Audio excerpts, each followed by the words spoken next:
15 साल की लड़की के हाथ में भी अगर मोबाइल है तो अगर वो बहुत अच्छे परिवार से है तब तो मामला एकदम ठीक है, लेकिन अगर थोड़ा भी माता पिता का ध्यान इधर उधर हुआ तो नजर हटी, अब बड़ी समस्या है भाई। कहाँ कहाँ बचाओगे आप? एक अनपढ़ माँ क्या जाने कि पासवर्ड खोलना क्या होता है।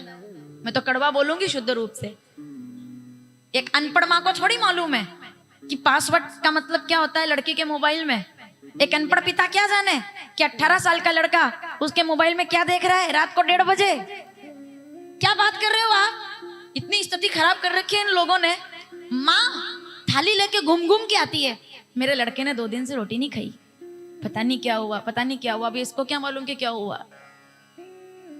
इधर माँ परेशान है कि मेरे लड़के ने भोजन नहीं किया, और इधर लड़का मोबाइल चेक कर रहा है बार बार कि बाबू ने खाना खाया कि नहीं खाया, क्योंकि इधर से उसको उधर से मैसेज नहीं आया ना। ओरिजिनल बता रही हूँ बात आपको मैं, ओरिजिनल है ये।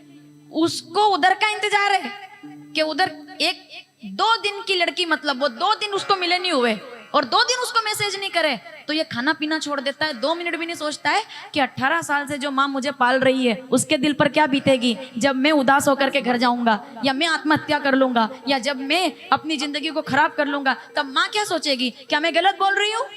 आज बच्चा जब नहीं रोटी खाता ना ढंग से तो माँ को लगता है बीमार है। बीमार तो है लेकिन बीमारी दूसरी लगी उसको, उधर उसका ध्यान है मैसेज में। टिनिंग टिनिंग 2-2 मिनट पे चेक करता है वो कि मैसेज आया कि नहीं आया। ये हकीकत है। माँ बाप तो भोले भाले, किसान लोग क्या जाने मोबाइल का मतलब, अनपढ़ माँ क्या जाने मोबाइल। माता यहाँ पर बहुत माताएं ऐसी होगी जिनको मोबाइल चलाना नहीं आता होगा। कई माताएं ऐसी बैठी है यहाँ जिनको मोबाइल चलाना नहीं आता है। सुन लेना, जिन माताओं को मोबाइल ढंग से चलाना नहीं आता है, जिन माताओं को मोबाइल अच्छे से आज के समय में चलाना नहीं आता है, उनको अपना घर और परिवार चलाना बहुत अच्छे से आता है, इसलिए उनको मोबाइल चलाना नहीं आता है। मतलब थोड़ी है कि तुम मोबाइल चला लेते हो तुम पढ़े लिखे हो गए, नहीं। ये सब बातें हैं, देखो मैं ज्यादा नहीं करती हूँ इन पर बातें आजकल, लेकिन दिखता है तो मैं क्या करूँ, बहुत तकलीफ होती है। इतना चरित्रहीनता आ गई है मोबाइल की वजह से और टीवी की वजह से। पर मैं तो किसी को दोष क्यों दूं? आप थोड़ा सा गांधारी ना बने, पट्टी खोलकर रखें। अपनी लड़की से पूछना होगा आपको कि बेटा क्या बात है। अपने बेटे से भी आपको इतना ही पूछना पड़ेगा, बेटा क्या बात है। बच्चों को स्वतंत्रता देनी चाहिए, लड़की को स्वतंत्रता देनी चाहिए, लेकिन लड़की की स्वतंत्रता कभी भी आपकी मर्यादा की रेखा से बाहर नहीं जानी चाहिए। पार्वती जी कहती है, आज आप कह रहे हैं मेरे साथ चल दो, ठीक है। मेरे माता पिता तो समझ भी लेंगे कि ठीक है, तब कर रही थी चली गई। कॉलेज में एक साथ पढ़ते थे, चली गई। कोचिंग में एक साथ पढ़ते थे, पसंद कर लिया, चली गई। बेंगलोर में एक साथ नौकरी करते थे, चली गई, वहीं पसंद कर लिया। 2.5 साल के बाद वापस आ गई। यही तो हो रहा है, 2.5 साल के बाद वापस आ गई कोर्ट केस करके। बोले नहीं जम पाया मामला। क्यों? क्योंकि बात वही है ना, बहुत सारी बातें हैं। शादी हो जाती है, लव मैरिज जिसको कहते हैं। एक लड़की जो आधे घंटे के लिए मिलती है कॉफी शॉप में एक लड़के से, वास्तविकता है, तब दोनों को एक दूसरे को पसंद करते हैं, साथ रहना अच्छा लगता है, भाग करके शादी भी कर लेते हैं। लेकिन जब 24 घंटे एक दूसरे को देखना पड़ता है और बिना मेकअप के वो चेहरा सुबह सामने आता है रोज, जो आधे घंटे के लिए मिलती थी तो पूरा लीपा पोती करके आती थी, अब जिंदगी भर के लिए आ गई है सामने, तो अब तो वो रोज मेकअप भी नहीं करती, अब तो वो अपने असली रूप में।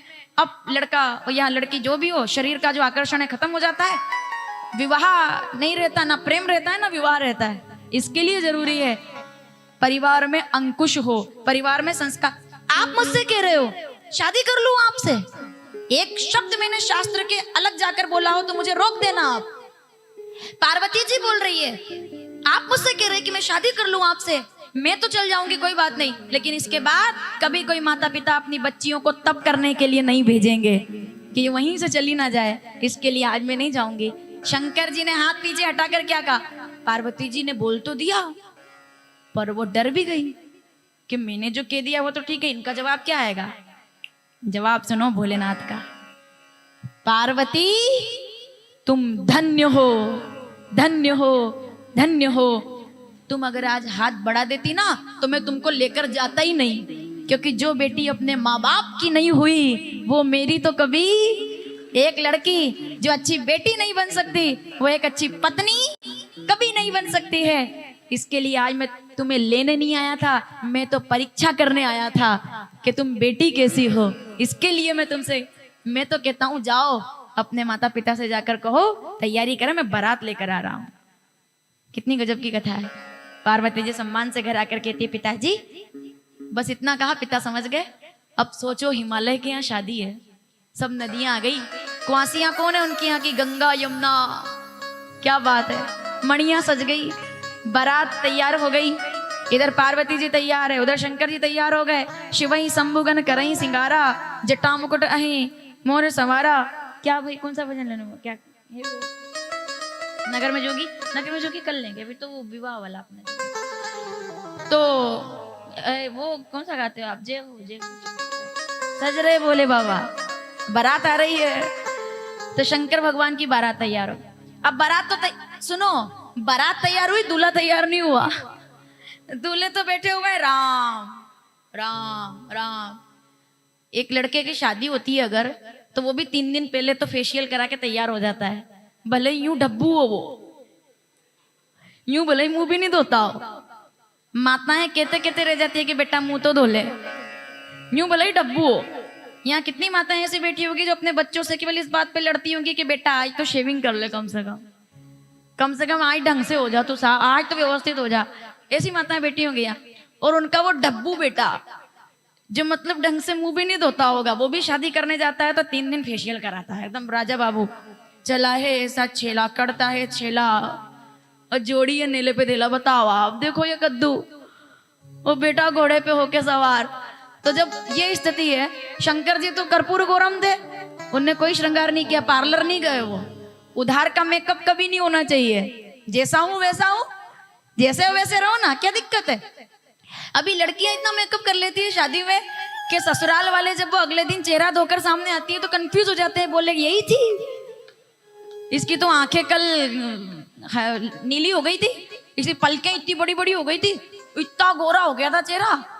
और अगले दिन जब वो चेहरा धोकर आती है तो ससुराल वाले कंफ्यूज, अच्छा ये है, अब दिखी असली सामने, अब दिखे वो। तो क्या जरूरत है आप मेकअप कर, अगर आप चेहरा अपना इतना मेकअप पोत रहे हैं, इसका मतलब ये है कि आपने खुद को यकीन दिला दिया है कि मैं खूबसूरत नहीं हूं, मेरे को जरूरत है ये सब की। अरे तेज आएगा चेहरे पर, शंकर जी को जल चढ़ाओ, सूर्य भगवान की आराधना करो, तेज अपने आप आएगा। विचार अच्छे रखो, शुद्ध अच्छे विचार रखो, अपने आप सकारात्मकता आएगी। यही तो है सब, और क्या है। हार्मोन्स वाली बात है, विचार अच्छे रहेंगे तो तेज आएगा।